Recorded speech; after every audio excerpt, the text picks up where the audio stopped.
शैरॉन हेरा बनने के बाद सबसे पहले हेरा के फ़ोन को फिंगरप्रिंट की मदद से खोलती है एंड उसके बाद सूहो के नंबर को डायल करती है। हेरा ने सूहो का नंबर ब्लैक नाइट से सेव किया था। सूहो से वो कहती है कि मैं ड्रंक हूँ। ये सुनकर सूहो अपना सारा काम धाम छोड़कर उसके पास जाता है। सूहो को देखकर शैरॉन काफ़ी ज़्यादा उल्टी सीधी हरकतें करने लगती है एंड बार बार उसे चिपकने की ट्राई कर रही थी।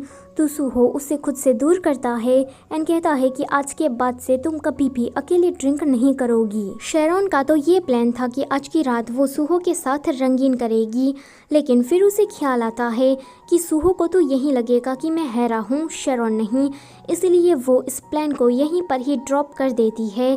वो सूहो से बाथरूम जाने का बहाना मारकर सीधा जीहुन के पास आती है। जीहुन उसे देखकर काफ़ी एक्साइटेड हो रहा था, तो वो कहती है कि चलो 100 पुशअप्स करो, वो भी सबके सामने।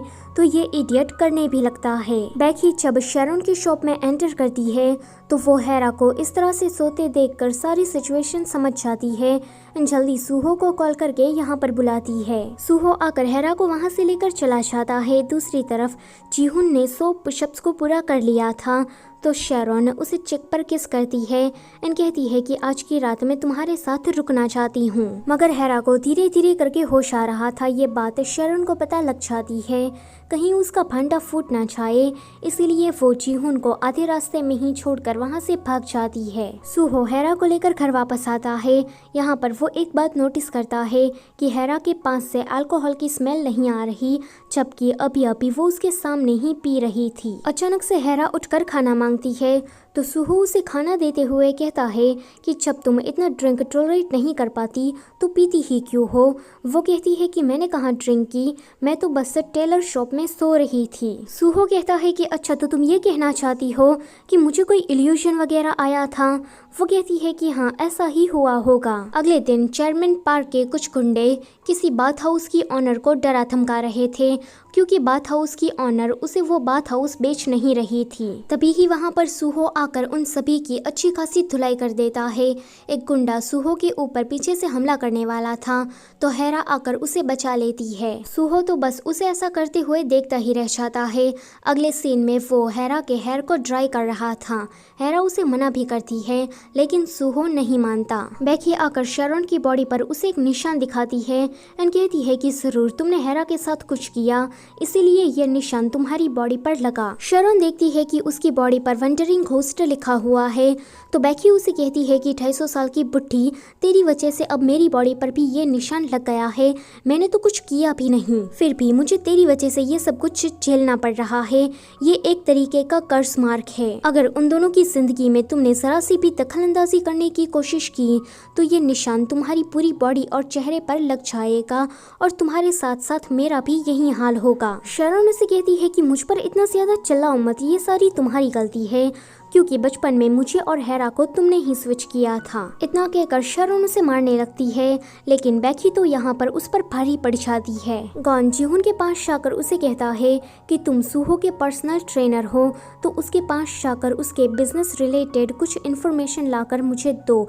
इसके बदले में गॉन उसे बहुत सारे पैसे देता है, तो जीहुन फटैक से ये काम करने के लिए मान जाता है। वो सूहो के वर्क प्लेस पर जाता है एंड कुछ इन्फॉर्मेशन इकट्ठा करके गॉन को दे देता है। हेरा को शैरॉन के कपड़े बहुत ही ज्यादा पसंद आए थे, इसलिए हेरा अपने कंपनी के किसी प्रोजेक्ट में शैरॉन के टेलर का नाम सजेस्ट करती है। वो इस प्रोजेक्ट के बारे में शैरॉन को बताते हुए कहती है कि वो उसकी फ्रेंड की शॉप पर आ जाए, ताकि वो लोग इस प्रोजेक्ट के बारे में और भी ज्यादा डिटेल से बात कर सके। हेरा की फ्रेंड के शॉप में तभी ही चेयरमैन पार्क आते हैं एंड वहाँ पर उसकी तबीयत अचानक से ही बिगड़ जाती है, तो उनके लिए एम्बुलेंस बुलाया जाता है। जब उनको यहाँ से ले जाया जा रहा था तो वो शैरॉन को आता हुआ देख लेते हैं।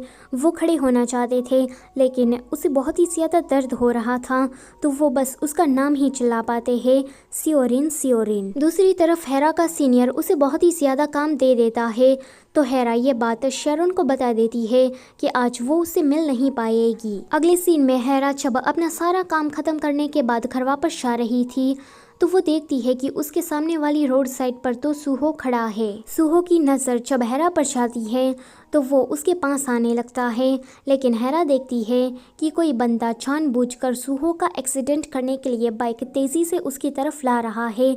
तो वो बाजू वाले बच्चे की साइकिल को लेकर उसकी तरफ मारती है। इस बंदे को चेयरमैन पार्क ने ही सूहो को मारने के लिए भेजा था।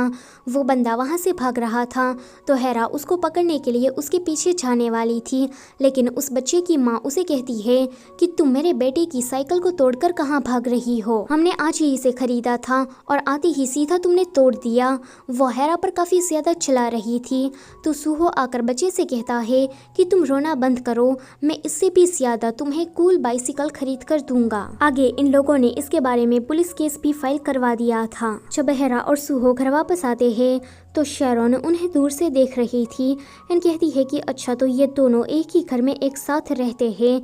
उसे ये सब कुछ देखकर काफी ज्यादा जलन होती है। चेयरमैन पार्क नींद में शैरॉन को याद करते हुए नूना नूना कह रहे थे एंड उसने इसी हालत में आंटी का हाथ पकड़ लिया था। तो हेरा की फ्रेंड कहती है कि अब ये मत कहना कि मेरे होने वाले ससुर जी को आंटी पसंद आ गई है। आंटी भी इस बात को गलत वे में लेकर काफी ज्यादा शर्माने लगती है। सूहो को बचाने के चक्कर में हेरा को हाथ पर चोट लग गई थी, इसलिए सूहो उसके हाथ पर ड्रेसिंग कर देता है, लेकिन हेरा उन सारी पट्टियों को निकालकर एक छोटा सा बैंडेज लगा देती है। सूहो कहता है कि तुम वो दूसरी औरत हो जिसने मेरी जान बचाई। तो वो पूछती है कि पहला कौन था। वो कहता है कि है एक ब्यूटीफुल वुमन। यहाँ पर वो बेकी के बारे में बातें कर रहा था, लेकिन हेरा को ये सुनकर थोड़ी सी जलन होती है। सूहो उसे कहता है कि मैं अपना सब कुछ छोड़कर कोरिया तुम्हारे लिए आया, लेकिन जरा तुम्हें तो देखो, तुम कोरिया छोड़कर बाहर जाना चाहती हो। तो वो कहती है कि मेरे अपने कुछ सपने हैं और ये मेरी लाइफ है और मेरी लाइफ में मैं ही सबसे ज्यादा इम्पोर्टेंट हूँ। सूहो उसे कहता है कि क्या मैं तुम्हारे लिए इम्पोर्टेंट नहीं हूँ। वो कहती है कि इतने से भी नहीं। वो उसे किस करने वाला था, लेकिन आंटी मेकअप लगाते हुए वहाँ पर आ जाती है। वो इसीलिए इतना सारा सच धज रही थी क्योंकि आगे चलकर उसे चेयरमैन पार्क को पटाना था। अगले दिन वो इसी काम को अंजाम देने के लिए चेयरमैन पार्क के पास जाती है, लेकिन वो उसकी तरफ ध्यान ना देते हुए हेरा की फ्रेंड से पूछते हैं कि क्या कल तुमने किसी लड़की को देखा जो कि तुम्हारी ही शॉप की तरफ आ रही थी। तो वो मना करती है। चेयरमैन पार्क कहते हैं कि इसका मतलब ये है कि मैं कोई सपना देख रहा था। आंटी कहती है कि वो कोई तुम्हारा सपना नहीं था, असल में तो वो लड़की मैं ही हूँ। चेयरमैन पार्क कहते हैं कि अब तो पक्का यकीन के साथ मैं कह सकता हूँ कि वो मेरा कोई सपना ही था। गॉन जब सूहो के प्लान को देखने के लिए चाहता है तो वो यहाँ पर उससे थोड़ा इम्प्रेस हो जाता है। सूहो उसके पास आकर कहता है कि कल तुम्हारे डैड ने मुझे एक गिफ्ट दिया था, उसको मेरी तरफ से थैंक्स कहना। गॉन कुछ समझ नहीं पाता, इसलिए वो चेयरमैन पार्क से पूछता है एंड जब उसे सारी हरकतों के बारे में पता लगता है तो वो कहता है कि आप इतना नीचे गिर सकते हैं, ये मैंने कभी सोचा नहीं था। चेयरमैन पार्क कहते हैं कि इसे छोड़ो, पहले तुम ये बताओ कि उसकी कोई हड्डियां वड्डियां टूटी कि नहीं।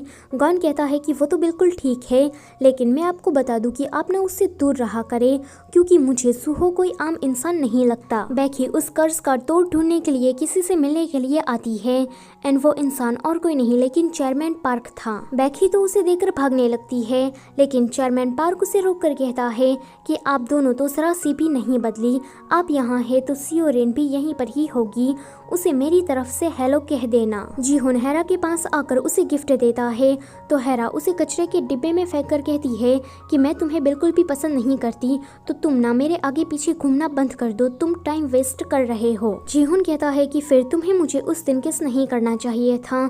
तो वो कहती है कि क्या बकवास कर रहे हो।